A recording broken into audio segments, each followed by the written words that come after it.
17 жылдан бери майыптар арабасында отурган 42 жаштагы Гүлзар Дүйшөналиева 10 жылдан бери майыптардын укугун коргоп, аларга шарт түзүү менен элек. Мүмкүнчүлүгү чектелип турса дагы бардык тоскоолдуктарды жеңип, өзгөчө адамдарга ар кандай окутууларды жүргүзөт. Эмесе сөз башынан болсун. Мен атым Гүлзар, мен 42 жаштамын. Мен Аламжын районуна караштуу совхоз Алатоо айылында төрөлгөм. Азыр совхоз жок, азыр село Каражаш деп айтылат. Бала чагым туулган жерим ушул айыл. Анан азыркы убакта болсо 17 жылдан бери ушул майып арабасында отурам. 2002-жылы авария болуп, мас айдоочунун айынан авария болуп, ошондон бери омурткам сынып, азыр баспай калган коляскада отурам. 2 уулум бар. Атам үй бүлөдө экөөбүз, 2 тууганбыз, инем экөөбүз. Атам каза болгондо 10 жыл болду. Апам Кудайга шүгүр азыр бар. Ал өзүнчө жашайт инем менен. Инемдин өзүнүн үй бүлөсү бар. Ошолор менен жашайт. Мен болсо 2 уулум менен жашайм. Чоң баламдын аты Ормон, кичүү баламдын аты Дастан. Дени карды суу адамдар кезиктирбеген тоскоолдуктарга күнүгө тушкан Гүлзар көп жылдан бери мүмкүнчүлүгү чектелген жарандарга жардам берип, алардын укугун коргоп, бир нече өлкөдөн тажрыйба алып келген. Өзү 25 жашында жол кырсыгынан омурткасы сынып, минтип майыптар арабасында отуруп калса дагы оор сыноого жеңилген эмес. Негизи жанагы буту колу соо, ден соолугу чың болуп жашап жүргөндөн кийин анан бир кырсыкка же оорунун айынан ушинтип майымтык алган адамдар көпкө чейин өзүнө келбейт. Оңой эмес да бул жашоодон кийинки жашоого адаптация кылуу. Мен үчүн 4 жыл керектелген. Ошо кайрадан ошо коляскага майыптыгыңды кабыл алып, анан коляскага отуруп үйрөнгөндү, эл арасына уялбай чыкканды, коомго кошулганга мага ошо 4-5 жылдай керектелди. Эми азыр Кудайга шүгүр, азыр көндүк, адам бардыгына көнөт дейт. Бул жашоого деле көндүм, бул жашоону деле кабыл алдым. Анан Кудайга шүгүр, жаман деп айтпайм, азыр Кудайга шүгүр жакшы. Ошол кезде, кыйынчылык кезде баягы биринчиден өзүңдү ойлосоң, экинчиден ушу балдарыңды ойлойт экенсиң. Мен го эми майып болсом дагы чоң кишимен, булар болсо бала, буларга дагы стимул болоюн. Алар мага стимул болушту. Анан айла жок, жашайт экенсиң. Кудайга шүгүр, бала үчүн жашайт экенсиң. Бала үчүн күчтөнөт экенсиң, бала үчүн аракет кылат экенсиң. Кудайга шүгүр, алар эми азыр чоң. Кудай буйруса жакында кайнене болом го. Ормон уже 23-кө чыгып калды, Дастан болсо 20-да. Экөө тең иштейт, экөө тең окуйт, заочно окуйт. Кудайга шүгүр, ыймандуу жакшы эле балдар. Кудайдын жардамы менен чоңойтту, ата-энем жардамы менен чоңойт. Андан кийин ошол Amnesty International ошо эмеге чакырды, Парижге, Францияга чакырды. Эми укук коргоочулардын декларациясына 20 жыл толушуна карата саммит болуптур. Ошол саммитке бардык, ноябрь болчу, ошо 1 жыл болуптур. Жакында 1 жыл болот экен. 3 күндүк саммит болду. Ал жака болсо 160 өлкөдөн арасында ошо мен болдум да, укук коргоочулардын арасынан.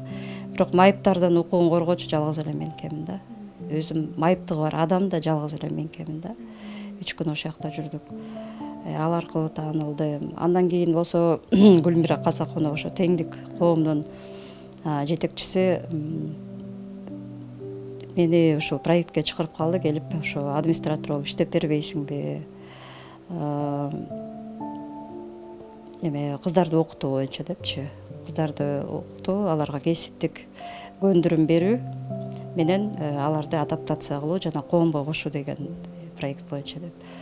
Ошону иштедим. Анан мына кыздарыбыздын баары маникюр, өзүңүздөр тартып кеткенсиз. Тартып кеткенсиз. Анан маникюр, кулинария, кийим токуу, визаж боюнча окушту кыздарыбыз. Алардын баарын окуттук. Майда ошо выпускной вечери болду. Баарын аябай сүйүнүшүп 3-4 поток менен окуттук аларды. Андан кийин азыркы кезде 2 кызыбыз иштеп атат.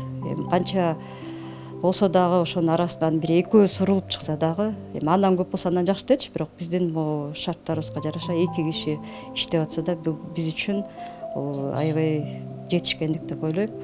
Анан буга албетте теңдик коомдун жетекчиси Гүлмира Казакунованын салымы чоң. ошол эженин аркасы менен. Бул негизи проект долбоор 3 жылдан бери эле келатат, окутуучу. Бирок окуткан менен баягы биз окутат экенбиз, анан кыздар деген баягы ар кайсы шарттарга такалып эле. Мисалы үчүн бизде шаардын ичинде коомдук транспорт ылайыкташтырылган эмес. Ошонун шартынан үйдөн чыга албагандыктан көп баягы майыптардын көп проблемалары болгон үчүн көбүнчөсү эле мындай иштей албай үйдө отуруп калышат. Анан бул кыздарыбыз иштеп атканына аябай сүйүнүп, аябай биз дагы аракет кылып жардам бергенге аракет кылып атабыз да. Негизи эле мен ушу коомдук иштер менен 10 жылдан бери эле иштейм, коомдук иштерде. Бирок көбүнчө мен мындай кандай десем, көп мындай билгизбей жумуштарды кылчумун. Бирөөнүн проектисинде иштечүмүн. Акция, мероприятиялардан кала элекмин. Көп 10 жылдан бери эле катышып жүрөм, бирок 2018-2019 жыл мен үчүн аябай жемиштүү, үзүрлүү жыл болду деп айтсам болот. 2018 жылы бир конференцияга барганда аяктан Amnesty International деген эл аралык укук коргоочу уюм бар. Ошонун мүчөсү Зульфия менен таанышкам. Анан Зульфия бир убакыт өткөнү, 1-2 ай өткөндөн кийин ал Зульфия мага айтты, ушундай бир долбоор болуп атат, ошого катышпайсыңбы депчи. Бирок анын эми канчалык масштабтуу болот экен деп мындай элестеткен да эмесмин. Биринчи жолу айтканда ошо каттардын марафон деген кейс писим деп, марафон писим деп. Ошол программа деп коет, ошол программага катышып бериңиз. Ошол Кыргызстандын жүзү болуп, ошо майып аялдардын жүзү болуп эметип чыгып, ошол сиз аркылуу Кыргызстандагы майыптардын көйгөйлөрүн, маселелерин айтып бересиңер деп айтты да. Биз ошол аркылуу көрсөтөбүз. Сиздер жөнүндө видео тартып, анан кийин башка мамлекеттерге, башка өлкөлөргө сизди көрсөтөбүз деп айтты да. Анан сиз аркылуу силердин проблемаңарды, көйгөйлөр, маселелериңерди мындай көрсөтөбүз элге депчи. Майыптардын жашоосу кандай, майыптардын эмне маселелери бар, ошолордун баарын көрсөтөбүз деп ушинтишти. Анан кийин сизге да башка өлкөлөрдөн каттар келет, тилектештик каттары, колдоо каттары келет. Анан тышкары парламентке келет деп ушинтип айтты. Анан эми мен ал кезде чынын айтайын, анчалык мындай масштабтуу болот, мынчалык кандайдыр бир бул аябай бир жакшы нерсе болот экен деп деле ойлогон эмесмин, чынын айтайын. Анан бир убакыт өтүп каттар келе баштады. Мен электрондук дарегиме келе баштады, өзүмө каттар келе баштады. Колдоо, тилектештик каттарды, андан тышкары парламентке каттар келе баштады. Анан кийин келип алар видео ролик тартып кетишти мен жөнүндө. Анан башка өлкөлөргө да көрсөтө башташты. Японияда көрсөтүлдү, Францияда, Германияда, Украинада. Көрсө, бул Amnesty International уюмунун ошол жылы 2018 жылы 9 өлкөдөн укук коргоочу 9 аялды тандап алышкан экен. Анын ичинде мен болуп турмун да.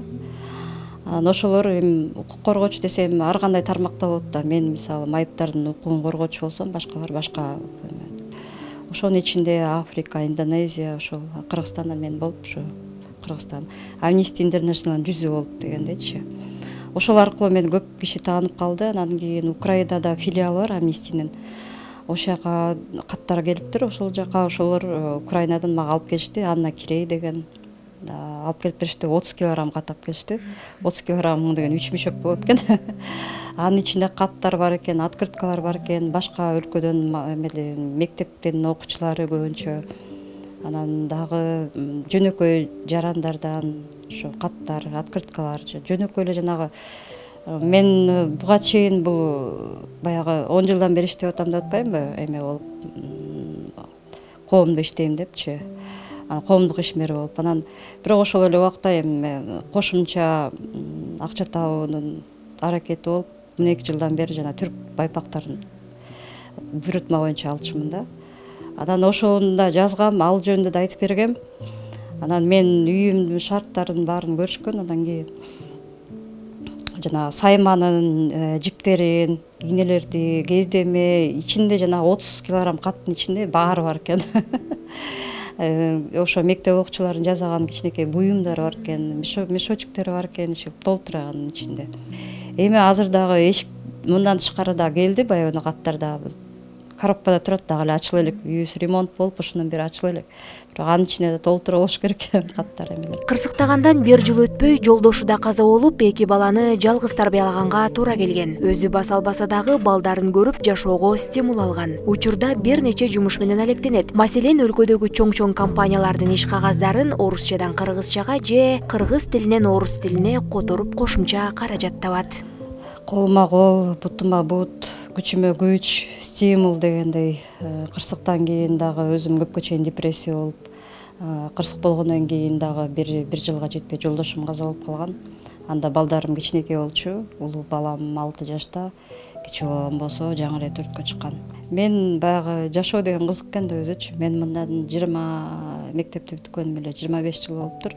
Ошол мектепти бүткөндөн кийин мен баягы чет тилин аябай жакшы окучумун. Немис тилин, анда бизде немис тили эмес беле. Немис тилин аябай жакшы окучумун. Андан кийин баягы Ишеналы Арабаев атындагы университетке тапшыргам, иностранный факультетке. Аякка тапшырып, анан аяктан баягы биринчи экзамен, анан конкурс болчу да. Анан конкурс аябай чоң болчу. Баягы мен мектепти жаңы бүтүп барсам, аякта уже 4 жыл, 5 жылдан бери мындай тапшырып өтө албай, чуркап жүргөндөр бар экен, сайрайт да. Мен болсо мектеп программасы менен баргам. Бирок ошол экзамендерден өткөм, анан кийин баягы конкурс болду. Андан кийин конкурска болот го. Анан кийин 3 балл жетпей алган, ошентип өтпөй алгам аяккачы. Анан кийин ошо секретарь референт окугам. Ошол жылдар өтүп, андан кийин баягы тамаша кылып айтканда Казан аяк университетине өтүп кеттим, экзамен жок. Жолдошум ала качып кетти. Андан кийин 18 жашымда ала качып кеттим, мына иштейм деп, баягы секретарь референт болуп иштейм деп жүргөндө. Анан ошол бойдон эле турмушка чыгып, балалуу болуп эле баягы андан кийин авария болуп калдым, 25 жашымда авария болдум. Ошол бойдон баягы билимим деле жок, эчтекем деле жок. Анан үйдө отурдум, коомдук иштер менен алек болуп жүрдүм. Баягы JICA программасы менен дагы иштеп, 2010 жылы Японияга барып келгем, аяктан стажировка алып келгем да. Анан ошентип эле жүрдүм, ар кайсы проектте эмеде жүрдүм. Анан тышкары эми акча табыш керек да, бул коомдук иштер, бул бекер иштер да, бул коом үчүн иштейсиң да, мындай айтканда. Акча табышың керек, балдарың кичинекей. Бул үйүмө деле келгениме 10 жыл болду. Ата-энем салып берген ушул үйдүчү, бир туугандарым. Анан баягы өзүм жалгыз, балдарым кичинекей болуп, аларды багыш керек. Анан баягы түрк байпактарын сокчумун деп атпайм, токучумун. Андан кийин крючок менен, анан маникюрду окудум. Өзүм деле кылбаган жумушум жокто, кийизден жазадым, иши балдарды багыштай эле асыгып. 12 жыл токуп турмун, андан кийин ушу тажадым да. Чын айтканда ушу азыр чын айтсам шиш менен эмени көргүм келбейт да. Күнү түнү токуп, заказ менен токуган үчүн. Бирок ошол токума деген аябай мындай жаман ойдон алыстатып, ошол эме кылат экен да. Түрк байпактарын токуганда негизи эме да. Жаман ойлонсоң эле гүлдөрүң бузула баштайт да. Ошоно мен алакты деп ойлойм, бир четинен эми ыраазымын да ошону үйрөнүп алганыма да. Анан ошентип жүргөн кезде анан Николай Лучкин ошо полиграфия лоуза принт деген проект ачып калды. Кыздар эмени 1 ай окутабыз, аякта биз үйдө отуруп, майыптуу бар адам үйдө отуруп кантип акча табыштын жолдорун көрсөтөбүз, үйрөтөбүз деп эметти да. Анан 1 ай окуу болду. Ошонун ичинде маркетинг, копирайтинг, SMM, тигүү, токуу иши болгон эменин баарын баягы 2-3 күндүк тренинг болуп атты, тренерлер келип бизге үйрөтүп атты. Алина Джойс деген бар болчу, өзү аябай копирайтинг жакшы мындай тренер болчу, ал тилекке каршы каза болуп калды. Ушул кезде эле ооруп жүргөн, аябай өткөзсөм деп. Анан ошол окуп, ошон бир күн эле сабак берди, кыйналып атып, өзү ооруп атып. Анан кетти, андан кийин окуу бүттү, баарыбыз тарадык, үйгө келдим. Бүтө болсо тиги балдарым, экинчи балам дагы, тиги балам, улуу балам милицейский жанагы родстоп коет, ошого окуп аткан, тиги балам 11-ди жаңы бүткөн, өзү да акча жок, жаман кыйналып турган кез болчу, аябай. Үйдө же ноутбугум жок, же компьютерим жок, же интернет жок. Эмне кылам, каяктан баштайм деп. Анан Алина Джойске чалып айттым, ушу эмне кылайын, эмне кылам, эмне кыларымды билбей атам дедим да. SMM'ди баштап көрсөм, SMM'ди жаза албай атам. Эми кыска баягы окутуу болгондон кийин деп ошентип отурганда анан кийин сурады менен, сен кандай эмне кылганды билесиң дейт. Анан билбейм, баарын эле билем го дедим. Мен почти баарын кылып жүрбөм десем. Автореферат жазганы билесиң дедим. Билем дедим. Автореферат, автобиография аябай жакшы жазам. Балдарыма жазып бергендерим мисалы үчүн эмеде турат, мектепте образец болуп үлгү катары турат дедим да. орусча кыргызча жакшы билесиң дейт. Билем, школдон жакшы окугам дедим, мектептен жакшы окугам дедим, орус тили, кыргыз тилин, адабиятты. Анан кийин дагы эмне деп сурады, ушу көп нерсени сурады. Анан бирдемке макала жазганды билесиң дейт. Макала жазганды билем, турмуш киржиде 3 ай жанагы внештатный журналист болуп чүй региону боюнча иштегем дедим. Анда иштеп көргөм. Анан кийин билем десем, анда ушу котормочу керек, ушинтип аракет кылып көрбөйсүңбү деп. Анан аябай Facebookка пост жазды да менде. Чыны да бар, калпы да бар, аябай бир кооздолгон пост жазды, бирок ошондон кийин анан биринчи жолу билем жанагы талонду, гарантийный талонду которуп беришти. Анан котордум, аны биринчи гонорарым 2000 сом болду. Котордум, өтүп кетти. Анан ошо бойдон анан кийин суроо талаптар келе баштады, которуп бер деп. Анан кийин тесттер келе баштады. Бизге иште тест өткөр, анан кийин өтөсүң деп жазып, мисалы тест берет, анан өтсөң, анан өтөсүң да. Ачыгын эле айтам, мен жогорку билимим жок, атайын эмем жок депчи, ошо багытым жок деп, ушундай филолог же эме эмесмин, лингвист эмесмин деп. Анан кийин десем деле болбой ушундай келип атты. Анан Кум-4 Gold компания мага ошол жактан Нуржан Алымканова деген сунуш эметип калды. Ушундай тест толтуруп көргүлөчү, бизге ушундай внештатный эмеге котормочу керек депчи. Анан ошол жактан өткөзүп, анан эме тест эметип аякка өтүп кеттим. Аякта 1,5 жыл иштедим да аякта. Эми азыр болсо жеке котормолор менен иштейм. Анан бул администратор болуп иштегенден бери көп убактым болбой, ага дагы мындай азыраак көңүл берип атам, бирок аяк менен да иштеп атам да. Ал менин кошумча айлыгым десем болот да. Албетте бул ийгиликтерге ата-энеси жана жора жолдоштору да көмөктөшүп, азыркы күнгө чейин колуна кол, бутуна бут болуп келет. Ошол эле учурда өзүнө окшош мүмкүнчүлүгү чектелген коомчулукта активдүү айымдар менен достошуп, алар менен сырдашып, социалдык долбоорлор менен алектенет. Жыл өткөн сайын ата энең баркын билет экенсиң. Атам көзү жок, 10 жыл болду жок эметкенден, үй салып берип өзү аябай. Атам да ушундай активист адам болчу. Мен ошо атам тартып, апам тартып калыптырмын. Айылдын активисти болчу, эл үчүн, жер үчүн, айыл үчүн деген күйгөн киши болчу. Ошону тартып калыптырмын мен да өзүм. Анан кийин эме азыр апам бар, ошо мама агаларым, ошо мамамдын аркасы менен ушунун баары. Ошо көбүнчө эненин аркасынан болот экен. Мамам аркасы менен ошо үйдү салдык. Ушундай мен өзүм ушул абалга жеттим. Мен да 1-2 жыл жаттым, ошо мамам карады көбүнчө. Балдарым да карашты. Чоңойтконго, өстүргөнгө жардам бердим. Кааларым ушу мамам өмүрү узун болсун, ден соолугу чың болсун, биздин төрүбүздүн көркү болуп, небере чөбүрлөрдүн жакшылыктарын көрүп жүрө берсин. Анан мамама айтып калам, 2 балам үйлөнсө мен балдарым бага албайм, багышмага депчи. Ошо аман болсун, мамам бар болсун, аябай жакшы көрөм. Действительно эле ошо сыймыгым дагы, байлыгым да ушул мамам деп айтсам болот. Бүгүнкү күндө мүмкүнчүлүгү чектелгендер үчүн коомдо шарттардын жоктугу каарманымды кайгыртып келет. Мен азыр ушул коргоочу дагы эмнеге болдум деп, анткени бул көйгөй менен күнүгө баягы кагылышабыз да. Баягы кыздарыбыз жаңы жана салон красота ачканда аяктан документтер менен проблема болду да. Анан Лира Асылбекованын Райхан эжелери ошол документтер патентти чуркап жүрүштү да. Ошол кезде эмеге бардым, налоговыйга бардым дейт, налоговый службага барсам, салык инспекциясына барса, аяктан деген баягы инвалид кыздарга иштей алабы, анан кийин алардын ден соолугу жакшыбы, анан жуктурбайбы оору деп ар кандай сөздөр болуптур да. Бул карабайсыңар, дискриминация болуп атат да, мына түздөн түздү дискриминация. Анан кийин ал Лира аябай телефон менен чалыптыр, Гузар ушинтип атат, аябай жиндим келип атат. Ал өзү аябай спокойный эме да, Лира. Мени жиндимди келтириш бул өтө кыйын деп атпайбы, бирок азыр жиндим келип атат. Эмнеге силерге ушундай эме кылат? Ушундай иштеп өзүңөр аракет кылып атсаңар, колдоо көрсөткөндүн ордуна мен ушинтип атат деп, мен түшүнүп атам силерди дейт. Мен айттым, сен мындан жакындан азыр биз менен баягы сталкиваться, биз менен чогуу иштешкен үчүн сен биздин көйгөйүбүз менен сталкиваешься, ошон үчүн билип атасың дедим. Мен укук коргоочу эмнеге болдум дедим. Мен анткени ал азыркыга чейин эле күнүгө андай проблема менен кагылышабыз дедим. Жолго чыгасың, кээ бирде үйдө болот, кээ бирде үй бүлөдө болот, ошондой баягы дискриминацияга учурчу. Ошондон да укук коргоочу болдум деп ойлойм го. Анан айтып атам, сен бир көйгөй менен кагылышкан эле ушундай жиндиң келип атат дедим. Биз болсо андай көйгөй менен күнүгө кагылышабыз. Мен мына 17 жыл болду, 17 жылдан бери ошондой көрүнүш да, ал күнүмдүк эле көрүнүш да.